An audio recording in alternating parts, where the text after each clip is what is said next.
بسم الله الرحمن الرحيم رب اشرح لي صدري ويسر لي امري واحلل عقدة من لساني يفقهوا قولي. அஸ்ஸலாமு அலைக்கும் வரஹ்மத்துல்லாஹி வபரகாத்துஹு. நாங்க எங்கட இன்றைய கிளாஸ் ஸ்டார்ட் பண்ண போறோம். உங்களுக்கு தெரியும், நாங்க கிளாஸ் தொடங்கி first unit, second unit, third எல்லாம் முடிச்சிட்டு நாலாவது யூனிட்ல அரசியல் யாப்புண்டா என்ன, ஒற்றையாட்சிண்டா என்ன, சமஷ்டி ஆட்சிண்டா என்ன, பாதி சமஷ்டினா என்ன, கூட்டு சமஷ்டினா என்ன, இந்த விஷயங்கள் எல்லாம் சில உதாரணங்களோட பார்த்து முடிச்சிட்டோம். இன்றைய கிளாஸ்ல நாங்க பாராளுமன்றம் சார் அரசாங்க முறை அப்படின்னா என்னன்னு பார்க்க போறோம்.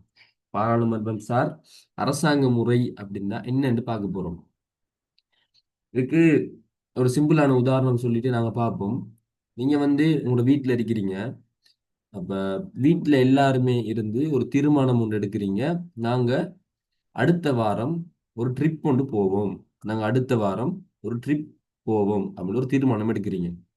எல்லாரும் சேர்ந்து தீர்மானம் எடுத்துட்டு ஆஹ், எல்லாரும் ஓகே ஆன பிறகு நீங்க ட்ரிப் போறதுக்குன்னு சொல்லி அதை நிர்வாகம் பண்றதுக்கு, அந்த ட்ரிப்பை எடுத்து நடத்துறதுக்கு ஒரு 10 பேர் கொண்ட ஒரு குழுவை நீங்க தயார் பண்றீங்க.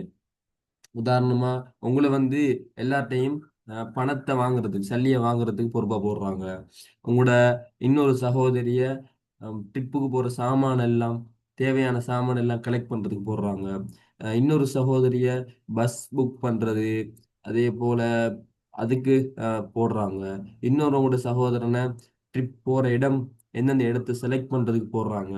அப்ப இப்படி எல்லாம் போட்டுட்டாங்க. இப்ப ட்ரிப் போற நாள் வருகுது. நீங்க எல்லாருமே ட்ரிப் போறீங்க. அப்ப சமைக்கிறாள், அவருக்கு கீழே ஒரு 5 பேரை வச்சு சமைச்சு கொண்டிருக்கிறாரு. இடம் பார்க்கிறாள், அவரு இந்த நெட்ல தேடி இடம் எது போகலாம் அப்படின்னு சொல்லி ரிசர்ச் பண்றாரு. அதே போல சல்லி சேர்க்கிறாள், எல்லாருக்கும் ஃபோன் பண்ணி சல்லி சேர்க்கிறாரு. இதெல்லாம் நடந்து அந்த வேலை நடந்து முடியுது. சரியா? இதுதான் பாராளுமன்றம் சார் அரசாங்க முறை. பாராளுமன்றம் சார் அரசாங்க முறைன்னு சொன்னா, மக்கள் எல்லாருமே என்ன செய்வாங்க, சட்டத்தை உருவாக்குறதுக்கு பாராளுமன்றத்துக்கு தங்களோட பிரதிநிதிகளை அனுப்புவாங்க. பாராளுமன்றத்துக்கு தங்களோட பிரதிநிதிகளை அனுப்புவாங்க. உங்களுக்கு தெரியும் பாராளுமன்றம் என்ன தெரியும். அதுதான் இந்த இலங்கை நாட்டு சட்டங்களை இயற்ற ஒரு இடம். அந்த இடத்துக்கு என்ன செய்வாங்கன்னு சொன்னா, என்ன செய்வாங்க, தங்களோட பிரதிநிதிகளை அனுப்புவாங்க. இப்போ உங்களோட ஊர் இருக்குன்னு சொன்னா அதுல எலெக்ஷன் ஒரு 10 பேர் எழும்புவாங்க. நீங்க எல்லாருமே ஓட் போடுவீங்க. ஓட் போட்டு யாருக்கு அதிக ஓட் இருக்குதோ அவர் என்ன செய்வாரு, பாராளுமன்றத்துக்கு போவாரு. இப்படி இலங்கையில ஒவ்வொரு மாவட்டத்துல இருந்தும் ஒவ்வொரு ஊர்ல இருந்தும் வருவாங்க தானே. அவங்க எல்லாரும் சேர்ந்து இருக்கிற இடம் எது?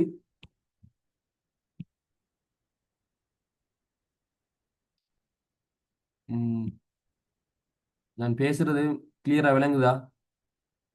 கொஞ்சம் செக் பண்ணுங்க. நான் பேசுறது கிளியரா விளங்குதா? ஓகே. ஓகே. சில டைம் எங்களுக்கு கவரேஜ் இல்லாம, சில டைம் உங்களோட இடத்துல கவரேஜ் இல்லாமையும் பிரச்சனை இல்லை. நாங்க ரெக்கார்ட் அனுப்புவோம். சரியா? ஓகே. இப்போ நீங்க எல்லாரும் என்ன செய்வீங்க, இலங்கையில இருந்து ஒவ்வொரு இடத்துல இருந்தும் பாராளுமன்றத்துக்கு நீங்க ஆட்கள் அனுப்புவீங்க. அனுப்பினா அங்க ஒரு 200 பேரோ 300 பேரோ அந்த இடத்துல இருப்பாங்க. ஃபுல் இலங்கையில இருந்து வந்திருப்பாங்க. இவங்க என்ன செய்வாங்கன்னா, பாராளுமன்றம் சார் அரசாங்க முறை சொன்னா, இப்ப இந்த நாட்டு நிர்வாகம் பண்ணணுமே, நாட்டு நிர்வாகம் பண்ணணும். இந்த கல்வி விஷயங்களை பார்க்கணும், சுகாதார விஷயங்களை பார்க்கணும். மக்கள் வருத்தம் நோயின்னு சொன்னா அவங்களுக்கு மருந்து கொடுக்கணும், அவங்கள வச்சிருக்கிறதுக்கு ஒரு இடம் வேணும். அப்ப அந்த வேலைகளை பார்க்கணும். அப்ப என்ன செய்வாங்கண்டா, பாராளுமன்றத்துல இருந்து ஒரு பிரதமரை தெரிவு செய்வாங்க. அவர்தான் தலைவர். பிரதமரை தெரிவு செய்வாங்க. அந்த பிரதமர் தெரிவு செஞ்சுட்டு திரும்ப பாராளுமன்றத்துல இருந்தே அமைச்சர்களை தெரிவு செய்வாங்க. தெரிவு செஞ்சு ஒவ்வொரு ஆட்டையும் ஒவ்வொரு வேலையை கொடுப்பாங்க. நீ சுகாதார வேலையை பாரு, நீ கல்வி வேலையை பாரு, நீ விவசாய வேலையை பாரு, நீ மதம் சம்பந்தமான விஷயங்களை பாருன்னு கொடுப்பாங்க.